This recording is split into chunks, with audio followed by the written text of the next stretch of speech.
Thank you for joining us today. My name's Judy Garber, and I'm the Executive Director of the Women in Energy Association. Our guest presenter today is David Heiser of Prime Media. David will be covering a great deal of material today, so if you have any questions pertaining to the presentation, please type them in, and at the end of the webinar, he will address those questions. Thank you. David, we appreciate you. Thank you, Judy, and thank you everyone for joining us today. As Judy just said, I do have a lot of information to share with you today, so I am going to go through it as quickly as possible, and we will take questions at the end. Of course, during the process, you can type in your questions into the question box, and then we'll get to those at the end, as I said. One other thing I want to mention before I get started is I do want to warn everybody, I am at the tail end of a cold, and I do have a little bit of a persistent cough. I will do my best not to cough in your ear. If you do hear me go silent for a moment, it's because I'm muting my phone so I don't break your eardrums while you're listening. So with that being said, let's go ahead and jump in. So what we're talking about today, again, the title of our seminar is, I'm sure you know, is Bad Press and Dangerous Legislation, What You Need to Know to Change the Conversation. So what we're going to talk about, and here we go. So what we're going to talk about is, some of the legislation and challenges that are coming, that have been presenting itself, okay, all related to climate change and the initiatives to overcome that. We're then going to look at ways to change that conversation and marketing solutions, which is going to be about owning being green, looking at some examples of some companies not within our industry that present themselves as being green companies, and then, of course, how you can do that yourselves. So let's go ahead and jump in. One of the reasons we're here today is, and talking about all this and this legislation, the challenges is, as you're all aware, our industry is facing a lot of challenges today. Some say it's could affect our future, even the survival of the industry.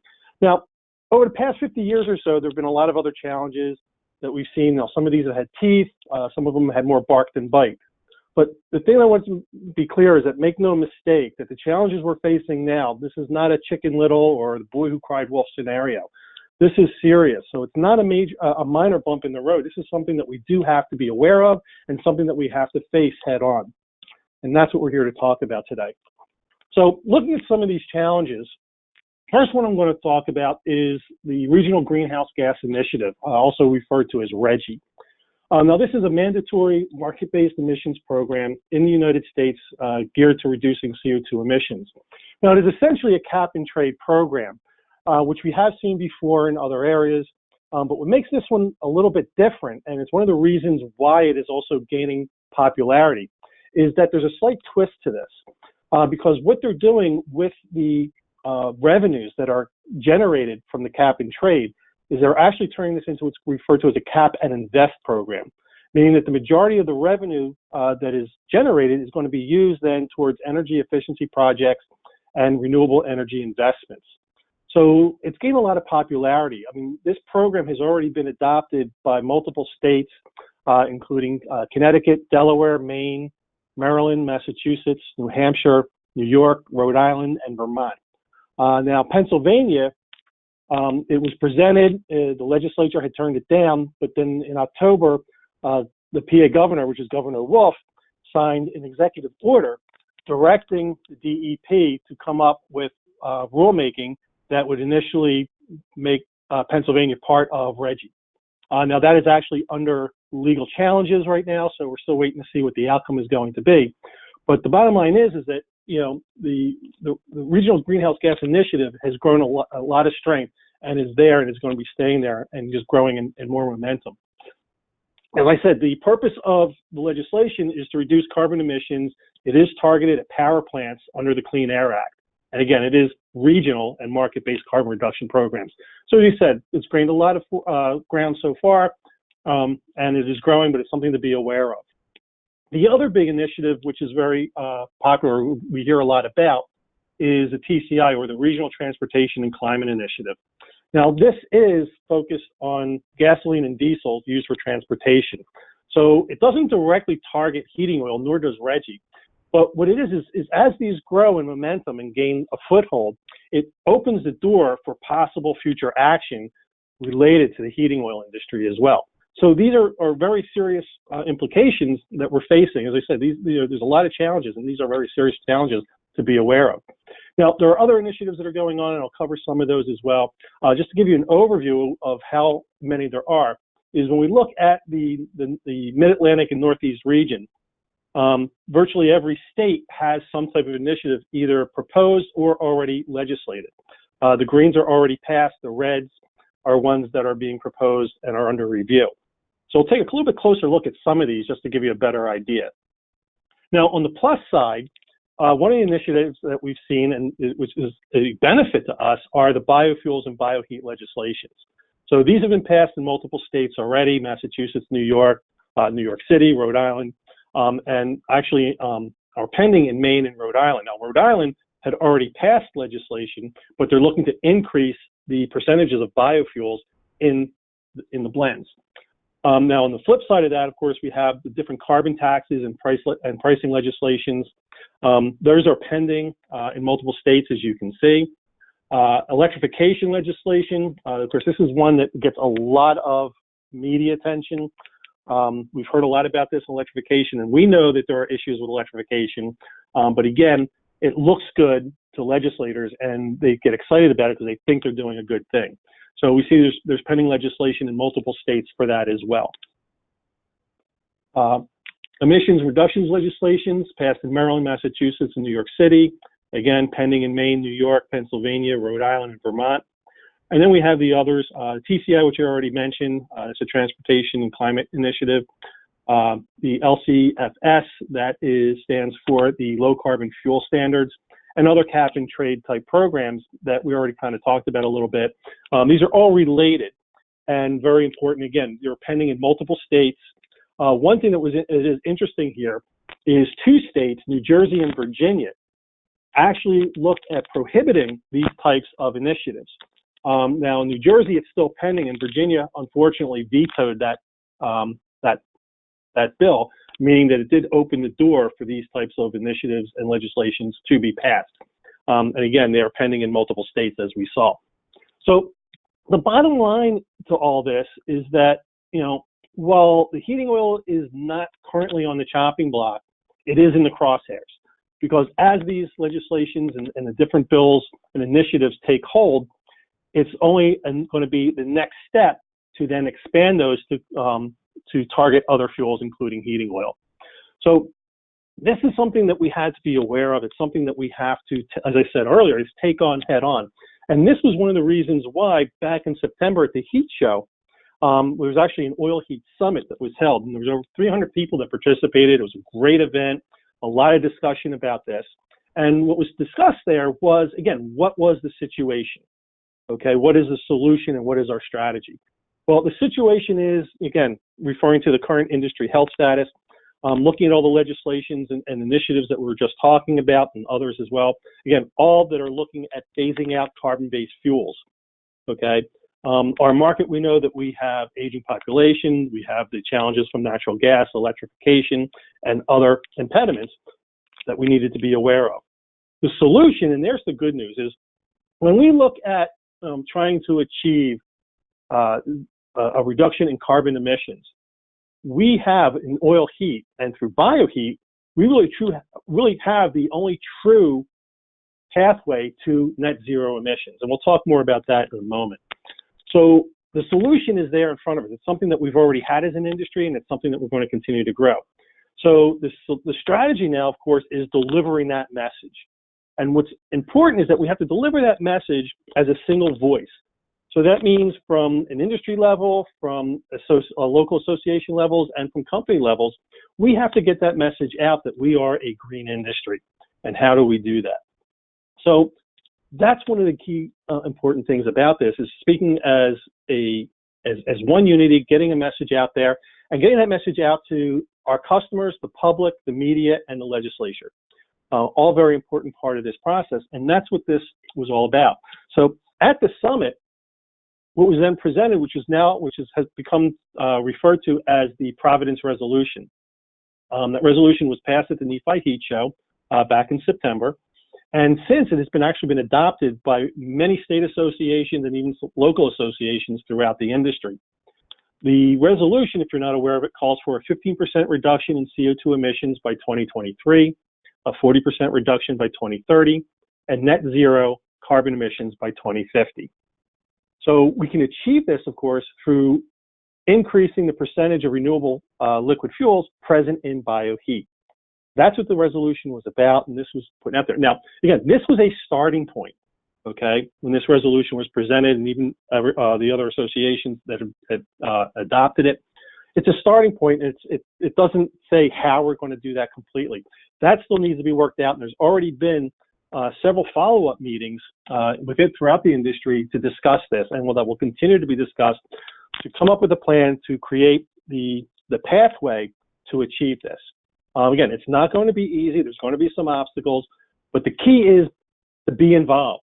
You know, I definitely urge everyone to get involved with your associations on the local level, the state level, the national level, become part of the conversation and help pave that road. So, of course, this is what we're talking about, is that overall industry level participation and messaging. Because again, this is the goal of our industry, is to achieve that net zero carbon emissions by 2050. But it goes beyond that, because besides what's going to be done from the industry level, what's especially important is that we also do this from the ground up, meaning from the company level, within your own businesses, on how do you then present yourself and what story do you tell. Well, that's all about owning being green. So what do we mean by that? We mean about, again, looking at the things that you already do or that you can implement that tells a green story. And what's important about doing that, we talk about owning your green credentials, okay? It's not about going negative, okay? So we all know that there are a lot of opportunity to talk about electrification and the problems in electrification. I would get into that, but that would be another whole webinar for another day, because there are so many things that we could talk about there. The key is, though, is just presenting yourselves in that positive light, looking to see what the opportunities are to present yourself as a true green option that we are. Okay, as I said before, we are really, when it comes to heating fuels, the only fuel that does have a true pathway to net zero carbon emissions. So it's important to keep that on the positive and to keep it, excuse the expression, like keep it real. So what I mean by that is we have to make sure that we're walking the walk when it comes to climate change and doing the right things and owning those green credentials, making sure that they match up with your marketing and your proper presenting. So we talk about walking the walk. You know, it's really easy for companies to sit there and say, oh, we do X, Y, and Z when it comes to being green. Well, the important thing is that you have to make sure that you really are doing those things and that you're only presenting the green initiatives that you're already doing that are real. So meaning you have to be authentic about it. You can't just say you're doing something and not do it. That's what's referred to as greenwashing. And if you greenwash, the problem is that you're going to be found out. It's going to hurt your reputation as a company, but it is also going to hurt the reputation of the industry as a whole. So again, we have to be true to ourselves. We have to make sure that we're putting our best foot forward and letting people know about the things that we're doing as companies as well as an industry that make sense, okay? And we have to make that fit your brand. So it's all about, again, owning being green.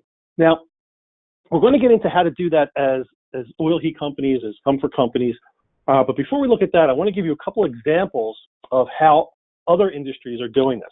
So we're going to look at a few companies, a few industries that you wouldn't normally think of as being green, but they have wonderful green messaging and talk about what they're doing to be environmentally friendly and proactive. So the first example I'm going to use is Starbucks. Now, Starbucks coffee, you know, other than their logo, you normally don't think of Starbucks as a green company, okay? But they're doing a lot of initiatives to position themselves as such. They talk about climate change and their dedication to sustainable farming of the coffee beans. They put their messaging about using green power, increasing the recyclable content within their stores, adding additional reusability of their cups and packaging by 2020, or through 2022. In fact, just last week, their CEO, Kevin Johnson, I believe it was on Tuesday, outlined a new multi-decade aspiration, which was a plan for environmental sustainability, which included being even more environmentally friendly, a more environmentally friendly menu, and even more reusable packaging. So again, they take those things and they look and say, okay, what is it that we can do as a company that is pro-climate? And they embrace that, and again, and they market that. They let people know what they're doing. In fact, they even go as far as placing their aspirations and what they're doing for the environment right there on their cups, okay? And again, very clearly marked trash cans or recycled bins throughout the company within those stores as well. Next example, again, this is another industry that, again, or a company, I should say, that you normally wouldn't think of as being in terms of being green, and that is Ben and Jerry's. Now, again, ice cream, how is ice cream being green? I mean, one of the things that we know is, ice cream is dairy. Dairy farming or commercial cattle is one of the biggest contributors to methane in the atmosphere. So in one sense, it can be looked at as anything but green. So what Ben and Jerry's does is, again, is they got involved with the community, okay? And they got involved with organizations that support the environment.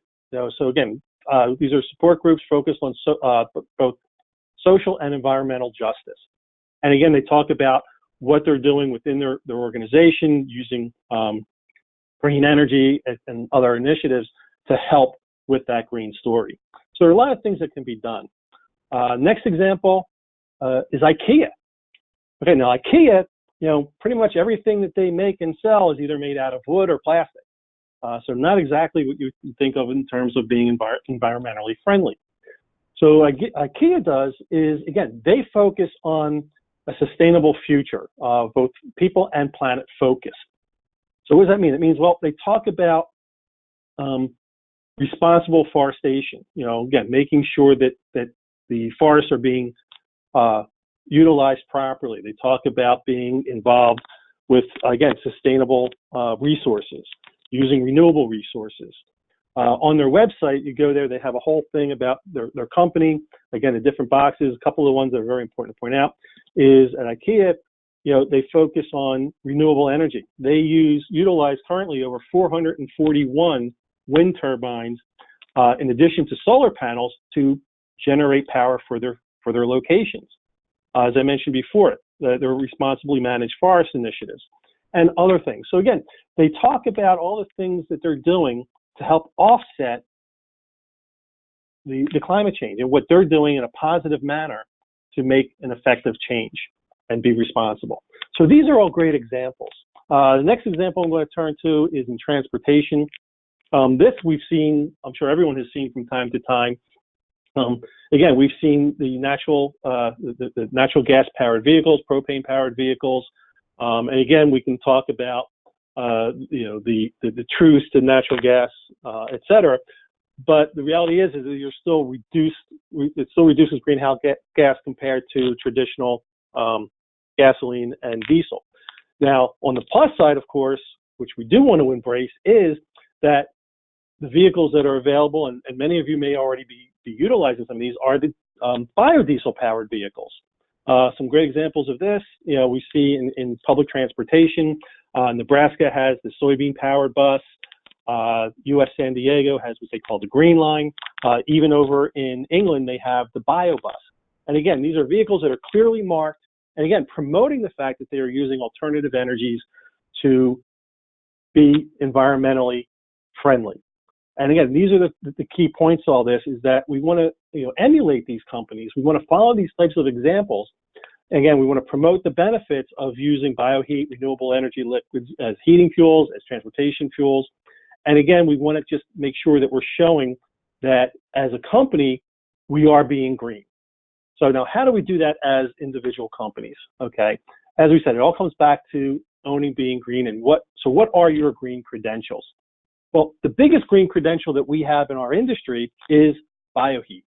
Now, while bioheat is not mandated everywhere yet, even in states and areas where it's not mandated, there are many companies who have embraced bioheat and are offering it from, in blends of B5 to B20, some even more than that. But the key to this is understanding bioheat and its benefits, and of course, letting people know about it. So we know, again, bioheat is renewable liquid heating fuel, reduces carbon emissions. As I've said a couple of times already, it is the only fuel with a realistic path to net zero carbon emissions. That, of course, is an extremely important message to make sure that we're getting out, especially to the media and the legislatures. It is produced using a variety of feedstocks, and including also recyclable waste oils. And best of all is that it's being used right now in heating systems and can be used in heating systems today with little or no extra cost to consumers. And we already have the distribution system in place. So not only is it a fuel that truly has that path to net zero carbon emissions by utilizing the renewable aspects of bioheat and biodiesel, but we already have the infrastructure set up. So we don't have to reinvent ourselves. It's something that as an industry we've already been doing and we need to continue doing. But again, we'd have to do a better job of embracing it and, of course, letting people know about it. So again, it's about embracing all these different things. So other things that you can do, other green credentials. As I said, some of you may already be using biodiesel to fuel your fleets. If not, it's something to definitely to look at as instituting. Again, many of you are already being extremely environmentally friendly in terms of how you handle waste products, whether recycling used waste oils, handling the way you handle dirty filters or equipment that's being pulled out of the homes. They're not just going into a landfill. Many companies, again, are utilizing the right resources and the right services to handle that properly. Again, but it's something that we normally don't make sure that we don't tell people, but we have to make that part of our message to make sure people understand that we are being environmentally conscious. Many of you have already turned to, at least in part, paperless invoicing or paperless enrollments, electronic enrollments into your different programs. Again, this we usually promote to customer bases as being time-saving, convenient for them. Of course, it reduces the amount of paper and cost for stationery, for postage, et cetera. But again, it is also the green aspect of that, is the fact that it is reducing waste, it is reducing the strain on resources, and is environmentally conscious. Other things, again, we can make sure that we're instituting within our own companies is, again, make sure, again, compost, bin would be great. At the very least, recycling bins. Make sure you're recycling your plastics, your papers, et cetera. Take an initiative and pledge to stop using paper or plastic in your kitchens or in your break rooms, or at the very least that you're only using recycled products. When we talk about recycled products, again, next time you need to order office paper, when you're calling up, your supplier, WB Mason, Staples, whoever it happens to be, order recycled stock. Again, make that, it's a small step, but it's something that adds up. And again, when gives us something else, another credential to talk about that, hey, we only use recycled products in our business, in our offices, et cetera. And again, just like Ben and Jerry's, again, participate with local charities and community organizations. Obviously, the best ones would be ones that, obviously, I don't want to say the best ones, but including ones that are focused on the environment. Again, being proactive, showing that you care about the environment. These are true steps, and these are great causes and great things to be doing, steps to take to show that you are concerned about the environment and taking those right steps. So other things that we want to also be looking at when we talk about, being real about this, walking the walk. We spend a lot of time when we talk to our customer bases about the advantages of upgrading their heating systems, insulating their windows, walls, basements, et cetera, using smart thermostats. All these different things are great. We always talk to our customers, but have you done this yet yourself in your own businesses? Are your buildings, have you upgraded your own equipment? Have you insulated your walls, replaced windows, and using smart thermostats and controls, et cetera? These are all things that we should be doing. And what's great is if you have done this, that's fantastic. But again, you can use that information as the example. So it adds actually credibility when you're talking to customers about upgrades. If you show them that, hey, you've done this yourself, you can show them what the benefits were, because you'll have that information in numbers. Even little things like, again, if you have uniforms and you do wash your uniforms in-house, again, make sure you're using biodegradable laundry detergents. If you're using a service, look for a service that, again, is environmentally friendly, that's using biodegradable laundry detergents and environmentally friendly chemicals. Again, even the little things like, again, pointing out that, again, switching to the energy efficient light bulbs. As I said, all these things add up and make for a great story to tell your customers, to make sure that you're promoting and showing, hey, we walk that walk, and we do these things not for ourselves, and we want to do them for you. And when we talk about what we do for our customers, again, we've already been doing many things for our customers that are already geared towards reducing their greenhouse gas footprint. Tune-ups, conservation advice, home energy audits, equipment upgrades. Now, again, the interesting thing about this is that when we talk about these things, we talk about them usually in terms of, again, yes, saving, tune-ups help with efficiency, which means you're going to burn less fuel, and we do that, talk to our customers in terms of savings, okay?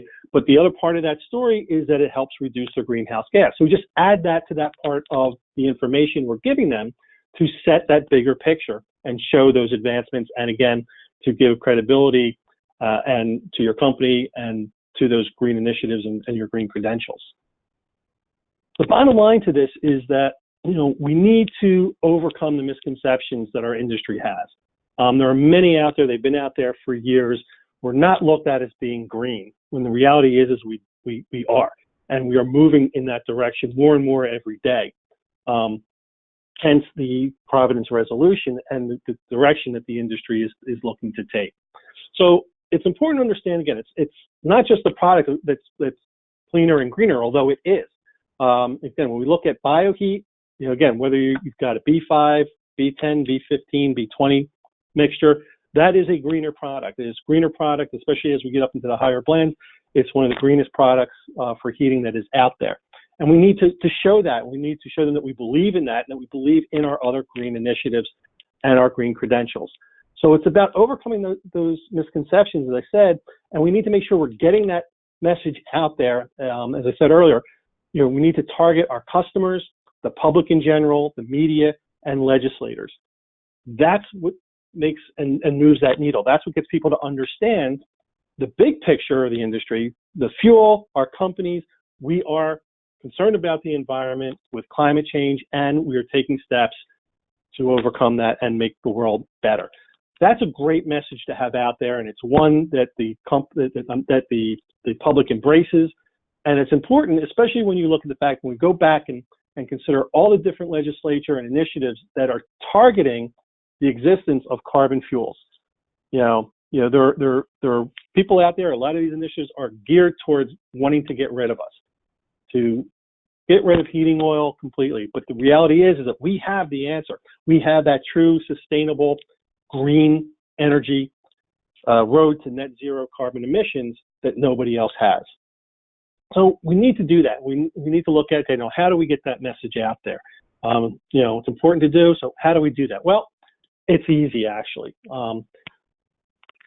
We have to make being green your mission. Okay. So first step, of course, is put together a green pledge. Okay. And put that on your website. It can go under your About Us page, or you can have a separate page that talks about our green initiatives. But again, talk about set up your pledge and what it is you're going to do as a company to be green. And you put that out there on your website. Okay. Anything that you have already done, such as upgrades to your building, again, new equipment, new windows, again, you can put that on your website, turn that into a blog and be on the About Us page. Be proud of it. Again, own those credentials about being green and show the world that, hey, we are green and here are the things that we have done. But then, of course, it goes beyond that. It goes beyond making sure that you're spreading the word, talking about all your green credentials. So how do we do that? Well, we utilize the venues that most of you, many of you are already utilizing. Your websites, your blogs, email blasts, newsletters, flyers, social media, billing inserts, etc. And the key to all this is that, you don't have to start from scratch. Okay, most of you already have some messaging already in place, or can easily adapt your messaging to include your green message. So then you take that green messaging and you just repurpose it throughout all your materials. So you don't need a separate message for every type of media that you're going to utilize. you can roll them over. So, you create a blog. Your blog becomes a web page. Your web page can then become be promoted in an e-blast. And then you can also include that in your newsletter. You turn your newsletter into a flyer. You post the flyer on social media, etc. So it just keeps going. It's just about repurposing the message and just crafting it, or I should say formatting it slightly different to fit that type of media. In addition to that, to the information about your own company and your own green initiatives, you can also pull information from the association websites. Just about every association has, tries to keep its members up to date on what's going on in the industry, what initiatives, pro initiatives are going on. Example here is in New York talking about bioheat. So you can take this information and then turn that into a blog on your website, okay, or become an article in a newspaper. You can take an article in the newspaper and you can turn that into a blog, so you can take it back the other way. So again, it's about recycling and reusing this information that's out there and utilizing it in multiple ways to get that message out to the public, to your customers, to the media, and of course to the legislators. Other examples, again, billing inserts, typically are meant get in mail, but you can use those as simple leave-behinds. Leave-behinds, you're multiple times besides billing inserts. You also have infographics. These have become very popular. If you're not familiar with infographics, these typically take a lot of information and break them down into very easy to understand and easy to follow graphics and text that is very useful in catching limited attention span of different individuals. We find them extremely useful when trying to put information in front of legislatures and the media. So there's a number of these that have been done that are available through AEC. We've done some for different associations, including the NBB, NEFI. So they're out there and they're available. And of course, you can also create your own or have custom ones created for you as well. Now, the key to the infographics, again, is you can use these in multiple ways. Obviously, you can send them out directly. Your infographic can be included in an email blast. And again, continue on the story through that cycle. The email blasts you can also do them as blogs, etc. Another great source of information when we talk about from the association levels, many states, many associations have rebate programs or similar programs. And there's, many of those have sites. So again, you want to talk about those. Again, different states have different programs. We use one right here, Upgrade and Save Pennsylvania, which we're very familiar with, of course.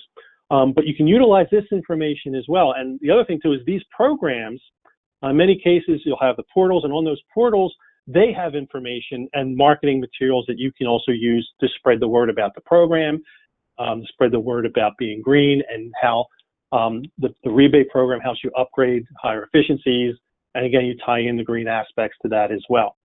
So you can find that information on those sites. You can utilize the generic material and utilize them in your marketing. So again, this information can become articles in your newsletters, on your websites, okay? You can utilize this information on your outdoor advertising, billboards, whether you're putting it on the side of a truck or doing it by a roadside billboard. These again become very positive. And again, you can now take that if you are doing billboards, okay, for instance, of any variety or any outdoor marketing, it's very easy to turn those into social media posts.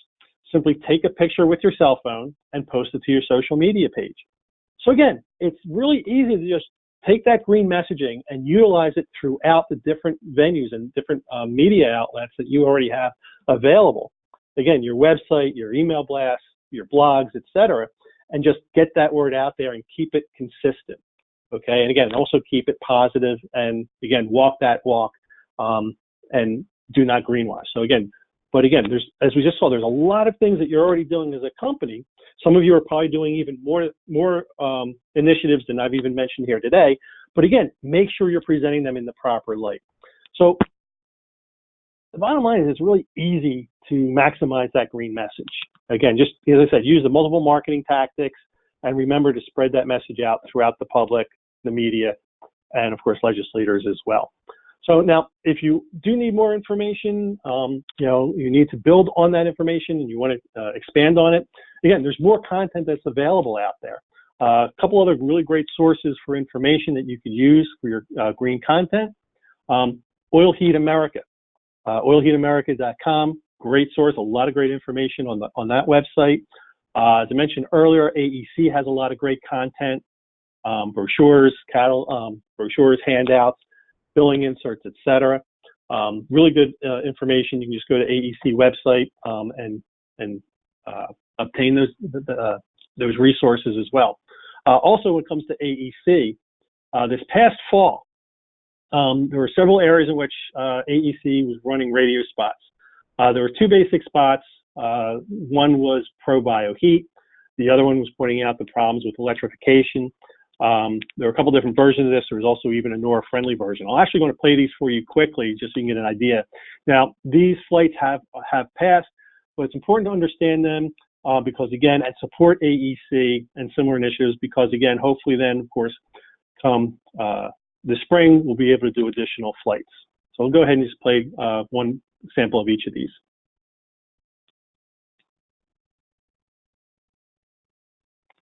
Okay, hold on a minute. We have a little technical issue here.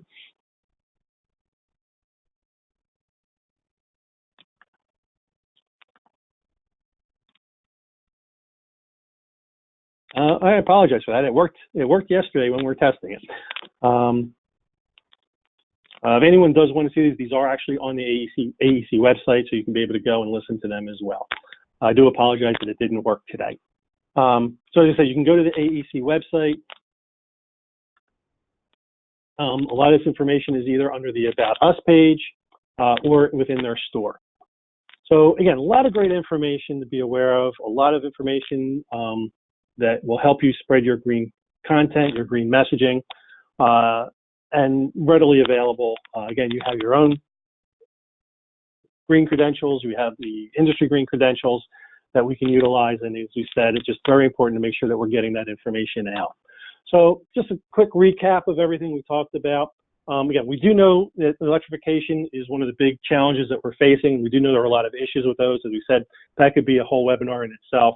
The key, again, being the fact is the focus on our green credentials. The renewable liquid fuels are part of the solution. We want to make sure that we're becoming a resource and a sounding board for legislators and the media. And again, position your company as being green and walk that green walk. Spread that message as we talked about. Utilize all your different venues available to you, your website, your social media, your digital marketing, newsletters, billing inserts, etc. It's just extremely important that we get this messaging out there, that we show our customers, the public, the legislator, and the media that we really are the green answer when it comes to heating people's homes. I want to thank everyone today. Hopefully I didn't overwhelm you too much. We'll open up if there are any questions. We'll take a look at those and answer those. And of course, I welcome anyone to always contact me directly if you want to talk about this in any other details. Dave, one of the questions that did come up was clarification of RGGI for electric-only reduction of greenhouse gas and TCI, just stressing that the TCI is for transportation only. Just you might want to emphasize that a bit. And a couple of people asked for a copy of the presentation.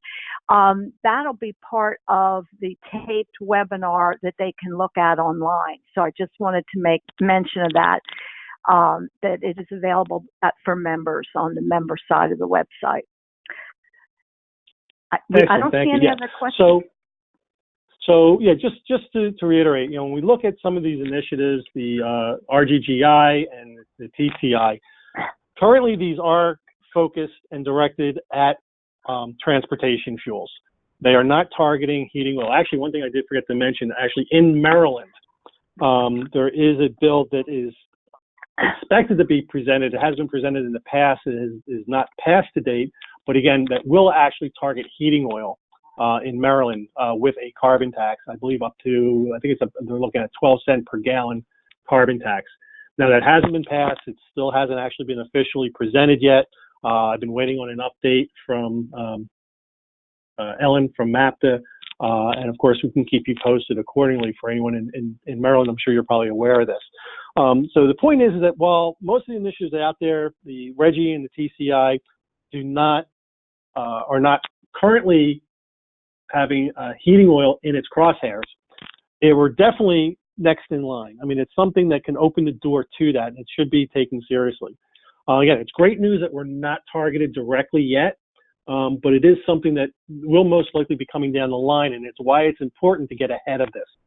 It's important to understand what we talked about today, the implications to our industry, and by getting ahead of the curve and showing the world, again, our customers, public, media, legislature, that we are a true green alternative, it will help us sustain our industry going forward.